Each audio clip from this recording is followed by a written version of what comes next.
ઘણા લોકો માટે રાત્રે 3 થી 5 વચ્ચે અચાનક ઊંઘ તૂટી જવી સામાન્ય વાત લાગે છે, પરંતુ આ સમય ખૂબ ખાસ માનવામાં આવે છે. આ સમયને બ્રહ્મ મુહૂર્ત પણ કહેવાય છે, જે આધ્યાત્મિક શક્તિઓ માટે સૌથી શક્તિશાળી સમય હોય છે. જો આ સમયે તમારી ઊંઘ ખુલે તો તેને અવગણશો નહીં. આ કોઈ સંકેત હોઈ શકે છે.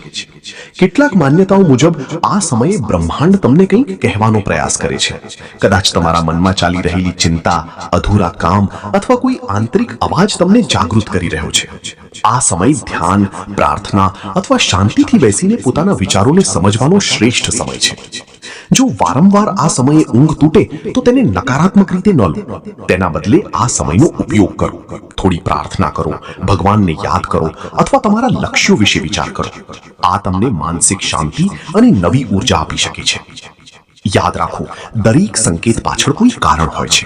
જો તમે સાવધાન બનીને આ સમયને સમજશો તો કદાચ તમારા જીવનમાં કોઈ સારો બદલાવ આવવાની શરૂઆત થઈ રહી છે. वीडियो अच्छा लगे तो मेरी चैनल को लाइक करो, शेयर करो और सब्सक्राइब करो.